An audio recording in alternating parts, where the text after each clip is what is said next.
tak jsme tady z Bosé nohy s dalším videem a máme tu u sebe Radka Plašila, fyzioterapeuta, tady z Centra rehabilitace na Papírovém náměstí. A s ním bychom si rádi povídali o noze. Zatím boty bychom chtěli nechat teďka stranou, chtěli bychom se soustředit na naši nohu a povídat si o tom vlastně, jaké má funkce, co plní pro to tělo, jak by měla správně fungovat, a proto tady máme Radka, který je na to odborník, je to fyzioterapeut a s nohama se zabývá nebo s celým vlastně pohybovým aparátem. Tak tě tady vítám, Radku, ahoj. Ahoj, ahoj. A první moje otázka vlastně je, co všechno by ta noha měla tomu tělu poskytovat, jaký funkce nebo co plní, jak funguje a co je jejím účelem, proč je taková, jaká je. Tak, lidská noha je poměrně složitý mechanismus všech možných kostí, vazů a svalů. V podstatě Davinci se o to vyjádřil jako o úžasném zázraku přírody, který se nedá si napodobit, skloubení strašně moc věcí. Každý ten kloubek dohromady teda zvlášť nevydrží tolik, ale ta celková kompozice je úžasná. No jich je hodně, že jo? Asi 20 kostí, nebo jsem někde četl. 27 kostí, 28 kostí, 20 určitě 7. A jenom v té noze, to znamená ušné holení a lítková kosta, jenom spodečí 27 kostí, něco přes 100 vazů, 107, 109, něco takového. Strašná spousta i svalů, který ovládají různě tu nohu a snaží se něco dělat. Hlavní funkce té nohy teda pro nás je chůze, umožnit, ale tam bych to rozdělil ještě na několik dalších podskupin. První teda je ta, že nám má umožnit stoj, ať už na jedné nebo na dvou nohách. Následný přenesení síly pata špička, který nás vlastně rozpohybuje, teprve dostáváme se do toho. A zároveň nám poskytuje takový první bariéru, první tlumič, který tlumí náraz, aby vlastně ten krok každý nekončil nárazem až na lebku, aby si to všechno nesedlo. Tak jeden z těch 3 tlumičů na nových končetinách je právě ta noha. A to je unikát v přírodě, bych to nazval, protože je jedna z nejpružnějších vůbec mezi savci. To mají stavět trošičku jinak a samozřejmě jsme dokonale uspůsobeni k tomu, co máme dělat. Čili chodit, běhat, si pohybovat po těch nohách. Řádit na různých povrchách. Bohužel k naší smůle beton, asfalt je trochu složitější povrch, protože příroda ho nevymyslela sama, ale udělali jsme si ho. Jasně. Nicméně podle mě nechci odskakovat, ale určitě s takovýmhle povrchem se naše noha jako lidská během té evoluce mohla setkat, ale asi ne v takové míře, jako teďka my ji zažíváme, že? Skály, kameny. Určitě, skály, kameny určitě. Je tam problém jeden, ta skála nemá nikdy takový povrch, ale byl hladký natolik, aby pod každým tím bodem té opěrné váze, kterou se opřela ty noze, ať už to je špička pata nebo celý chodidlo, tak nikdy nebyl tak rovnej, aby neposkytl aspoň nějaký bod, který vyčníval, nebo kde byla nějaká prohlubina. Takže tady trošku chybí, teďka řekl bych malinko vylepšení díky zámkové dlažbě, která trošku aspoň nějakou drobnost poskytuje. Nicméně je tam hlavně o tvrdost toho materiálu. Samozřejmě existují kmeny a do dneška žijící, kteří žijou ve skalách. Úžasný věci, chodí často bosy nebo chodí v mikrobotech, sandálkách a tak dále a vydrží to. A je to hlavně tím, že se dokážou přizpůsobit tomu povrchu. Jako s tvrdostí změní se styl chůze, nastavení páteře, všechno se pozmění a funguje to dobře. O tom vlastně jsme se dočetli i v nějakých tady knihách, co tady u nás máme, že ten hlavní faktor, vlastně, nebo to, co by nám mělo bránit v tom bosím pohybu, není až tolik ten povrch, po kterém se ta noha nebo to tělo pohybuje, člověk, ale vlastně ten způsob, jakým my se pohybujeme, jakým našlapujeme a ta noha funguje. Že pokud uspůsobíme tomu povrchu, tak by neměl být problém ani s bosým chozením po městě a tak, dalo by se říct. Určitě ne. 2 faktory ovlivňují to, že to nejsme teďka schopni províst, většina z nás. Prvním faktorem je obuv, protože nám poskytuje pocit bezpečí a odpružení jakýhosi. Nicméně k němu nedochází v tom právě smyslu, ten tlak na tu nohu je viděný stejně. Je to taková trošku, bych řekl, lež z hlediska obuvnických firm, když našlápnu na patu, která bude mít vzduchový, gelový polštář, jakýkoliv jiný. Ten tlak bude stejný, ale ne v té časové jednotce, která je udána. To znamená, když našlápnu plnou vahou na jednu nohu přes tu patu, tak ten časový úsek, když půjdu na boso, je 10 10 milisekund, něco takového. Prostě jenom šlápnu a ten přenesu sílu. U té boty, která má to odpružení, tak se ten čas natáhne, ale tu sílu musí stejně přenést. Protože já nejsem lehčí. Rozumím, to se nezmění. Tak, to znamená, že tam pořád zatížení. Takže to je jeden faktor. My se cítíme moc dobře v těch botech. A tím pádem natáhneme krok a posuneme celé těžiště tak, že většina váhy padá na přední nohu. Takže to brždění je daleko obtížnější. To si každý z nás uvědomí, když vyrazí na boso. Najednou ho bolí pata. To znamená, že krok je příliš dlouhý. A tím se dostáváme k tomu druhým faktoru, který je ohledně to, že nemůžeme chodit po betonu, jak se nám zachce. A to je naše hlava. Příliš stresu, příliš informací, které se dostáváme z vnějšku a neposloucháme uvnitř. Když jdeme po ulici, spousta z nás má telefon u ucha nebo přemýšlí nad tím, co ho čeká v práci, spěchá domů za rodinou a tak dále. A krok natáhne, opět většina váhy jde na přední nohu a to položení je tak strašně rychlý, že to prostě šlupká, je to moc velká hmota. Nemusíme furt brzdit. Takže kdyby byla šance být tady teď a věnovat se sobě, to znamená při té chůzi cítit, co ta noha posílá a dostat ten krok do menší vzdálenosti od sebe, ta přední noha by nedopadala tak velkou silou a navíc by spousta váhy zůstala na zadní noze. Takový trošku bych to přirovnal k zenové chůzi. Rozvážně pomalu, nechci být slyšet. No, jasně. Kočka. Pak nebude problém v chůzi.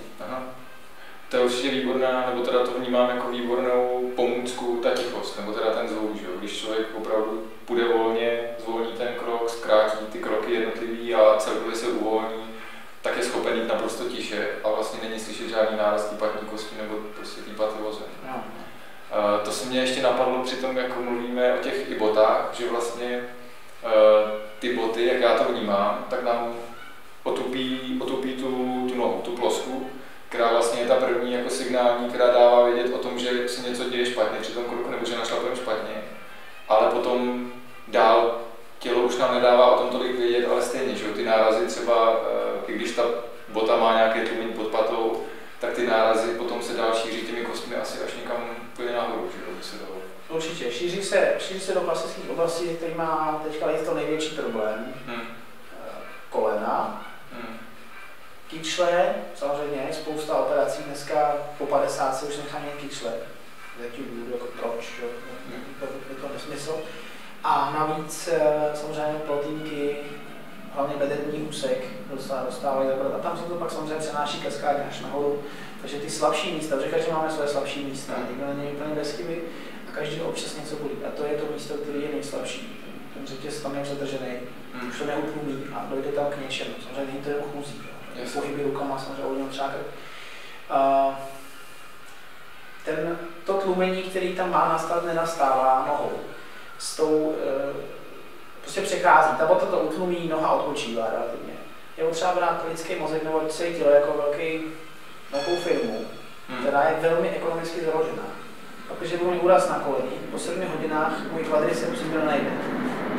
Tělo ho vyruší. Teď nebude třeba. Nebude živit. To samé je s nohou. Pak když ji celou podepřu, vytvořím si uměle klembu, vložkou, celou botu, nohu založu do boty, takhle si nechám srazit, aby mě držela teda i příčná klemba, jak se dneska hezky radí, tak já tomu dělám oporu zvenku.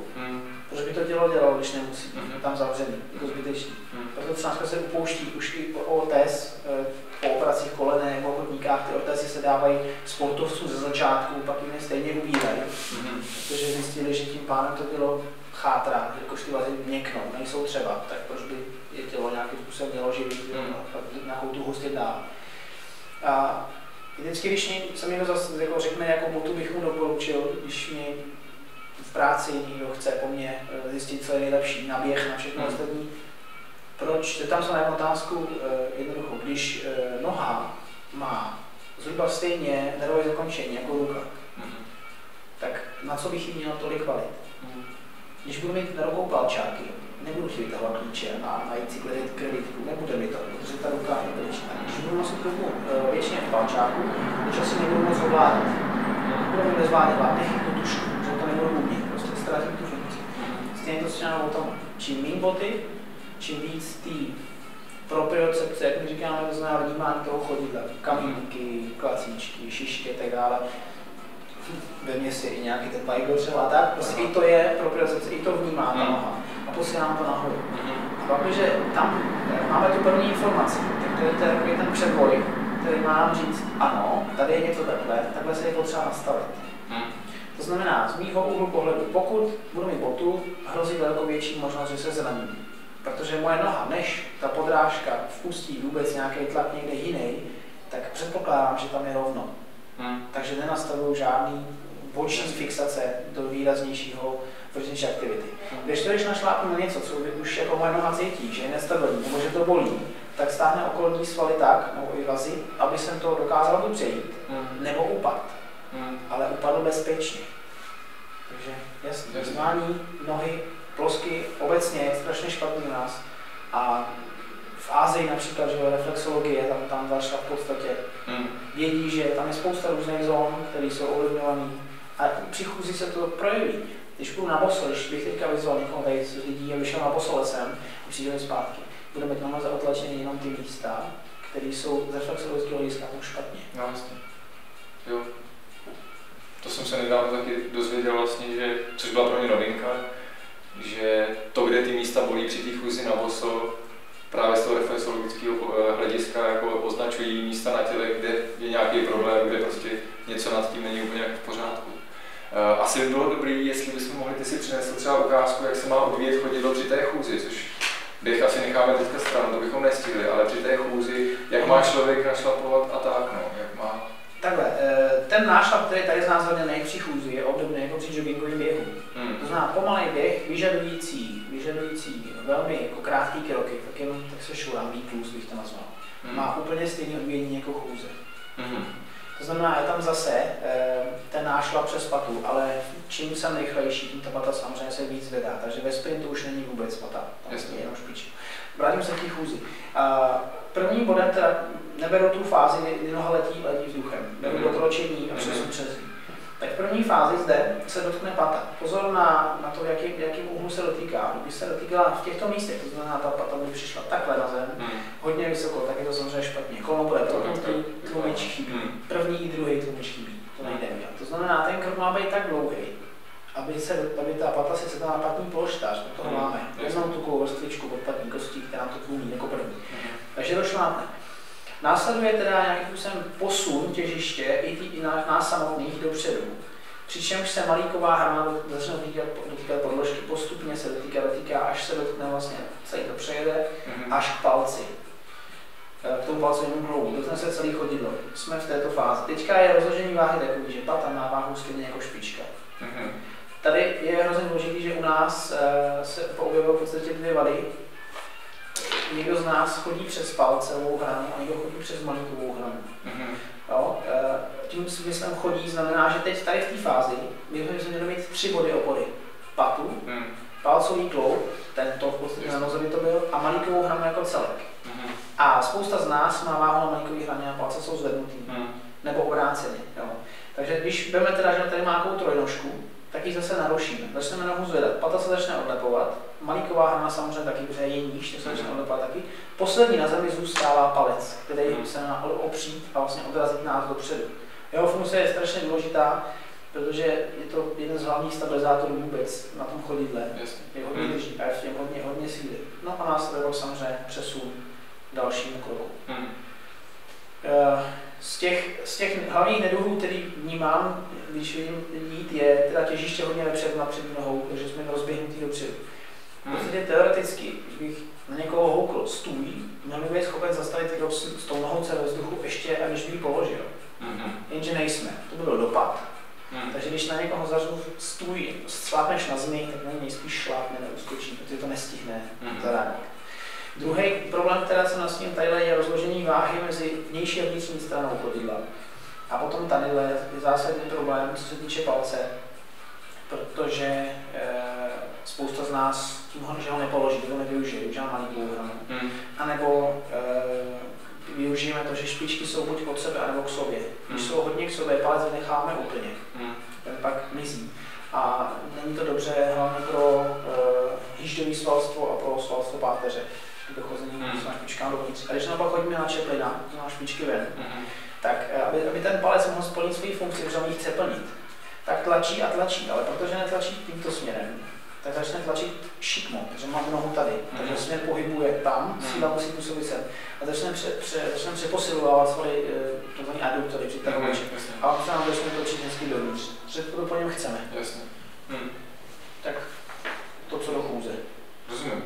Já jsem si na sobě třeba uvědomil, že přikládám to teda k tomu, že jsem měl boty s tuhou podrážkou, že vlastně prsty nevyužívám téměř vůbec. Že se odrážím, jakmile mám váhu těla na bříchách, na místech pod hlavníma kloubama prstů. A už ten odraz jde a prsty jenom tak leží a palec tak nesmí využívat k tomu odrazu, pokud se na to teďka nesoustředím. Takže to automaticky nedělám, že jsem to zapomněl takhle dělat pravděpodobně. Ano, při těch nižších rychlostech to nebude moc cítit. Protože ten svalec je na větší nápor, takže to pro mě bude jako necitlivý. Je to moc malá citlivost. Aha. A když se rychlost začne trošičku zvedat, tak ta opora bude víc cítit. A to prošvihnutí té špičky tam bude i znatelnější. Jo. No. Mě to ani přiběhu jako nebylo nějak znát. Ani přiběhu. Tam už něco je špatně. Tam jak není trošku cítit, aspoň za začátku, tak to něco znamená. Je to někde naruší. Otázka je kde. Někdo se s tím narodí, těch není mnoho, ty vyrozený vady nožiček se většinou řeší hnedka v porodnici, už jestli cvičí, dostanou se tak dále. Další fází, kde se může trošku něco pokazit, tak je ten vývoj do 3 let, kdy to dítě se snaží nějakým způsobem, nějakým vývojem projít. A takový jeden z příkladů třeba po 4. Kdo nalezl po 4, tak ta klemba bude asi zvláštní, může být zvláštní. Při té chůzi po 4 se ty dětské nožičky stáčí špičkama k sobě trošku. Když bychom se byli takhle dlouhýnko tam vylezlo, tak má špičky takhle k sobě. Což mu začne tvarovat, jak pojede na příčnou klembu. On to tvoří takovou roličku a vytvaruje to. Takže kdo z nás nelezl, tak dost pravděpodobně jedna z kleneb už bude špatná, aniž by jsme začali chodit. No a pak teda, když se začne chodit, když se začne vstávat, tak moje doporučení je čím víc různých povrchů, tím lepší. A čím méně boty, tím lepší. Nechat tu nohu se vyvíjet a učit se pohybovat a plnit ty své funkce. Ano, přesně tak. Co mě teďka ještě napadlo vlastně, když někdo má už tu nohu, protože velká většina z nás pravděpodobně už má ty nohy nějakým způsobem poznamenaný a všichni, dobře, nechtěl jsem to úplně shrnout takhle, ale asi jo. Určitě do jistý míry se s tím dá něco dělat nějakou neoperativní metodou. Teďka třeba mě napadá zrovna ten bočený palec, že jo. Hodně lidí ho má obočený, ale kdy je nutný už dojít k nějaké operaci, nebo kdy cviky u tebe, nějaká jakoby, cvičení s těma nohama, kdy je možný to ještě jako navrátit zpátky k přirozenějšímu stavu? Tak ten palec je velký neduch dneška, hodně často u žen, hodně často lodičky, podpatky dělají velký problém, totiž, že se celý poslá dopředu, opět chůze je dost jináčí, než by měla být, navíc ty špičky jsou hodně často hodně úzký, hodně špičený. A to dělá to vbočení mechanický, jako rovnou. Takže tam je, dá se s tím něco dělat, dá se cvičit. Jsem tady zase vzal nějaký obrázek ještě. A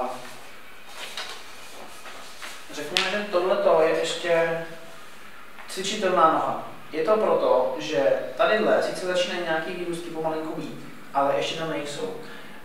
Řekněme, že dokud ten kloub nezmění svůj tvar strukturálně, to znamená nepřizpůsobí se kost, aby tady vytvořilo něco podobného, co vidíme na tom výrůstku, tady, že už opravdu ten se přizpůsobil, ta kost je jiná, to můžeme vidět, tady má nějaký tvar, tady se přizpůsobí, tak pak, když tadyhle už bude kostěný nárůstek v takový míře, že vlastně bude blokovat tomu palci cestu zpátky, tam už není cesta zpátky jiná než operativní. Nicméně pokud regionální s ním dopadne takto, ale myslím si, že by ho lékař ani nedělal.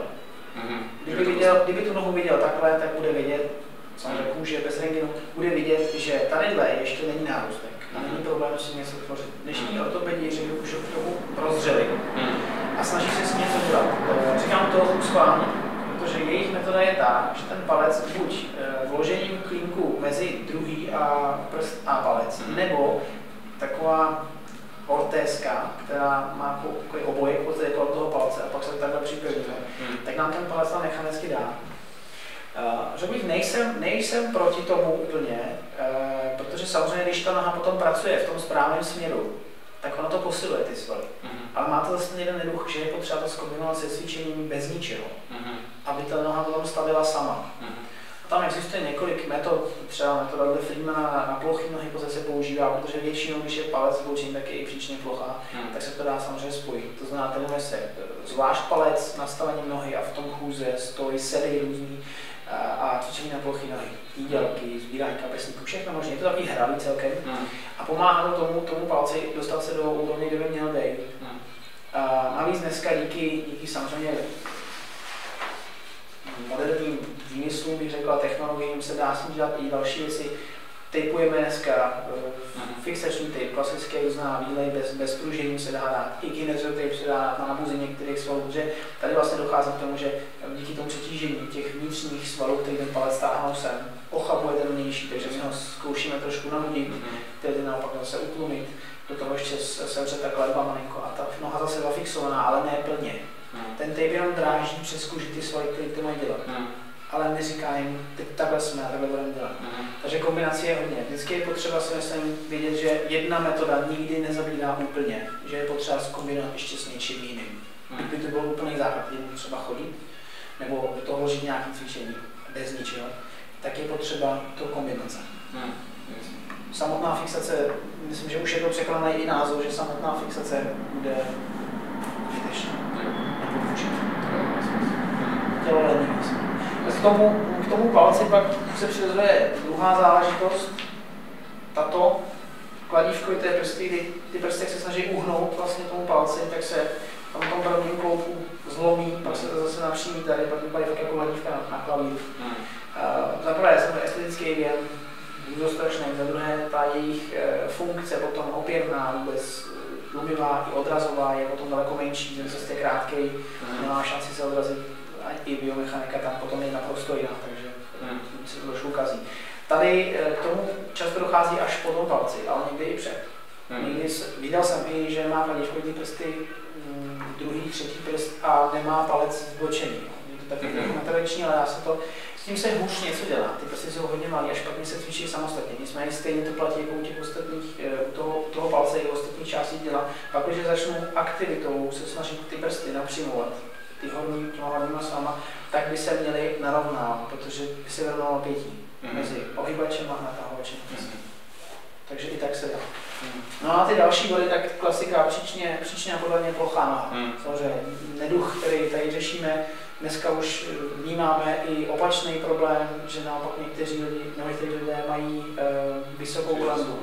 Jo, poznáme to hlavně typicky jsem u běžců hodně často záležitost, která je vnímaná, hodně často je to i tím, že mně přijde, že v posledních dobách ta běžecká bota je napadně poměrně vysoká a špička je skoro bez výstýlky.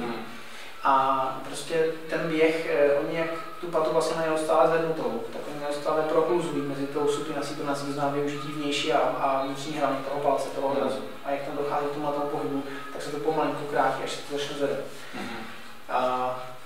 Oboje je nějakým způsobem problém, každý trošku jinak. Nějaký ideální, optimální odraz nebo šlapka té nohy měla vypadat takto, jako takový telefonek. Toto je teda ta vysoká, to znamená, tady pomalinku mizí do těch malinkových hrany, až nemizí úplně. To je opravdu hodně špatný rozložení váhy. Tady je ten úplný opak, to znamená, tady v těch místech vlastně tady se dá říct pocit, že má skoro kotník ten člověk, který se dotknul. Dochází k vnitřnímu úplně propadnutí toho kotníku, což nám, aby se to mohlo stát, tak nám to musí zrotovat koleno dovnitř, že se nastane rotace v kyšli. Čili ten člověk tady přetěžuje hodně vazivový aparát, na druhé straně tam poměrně značný útlak menisku, kyčelní kloub opět trpí, protože je v jiným rotaci, než by měl být.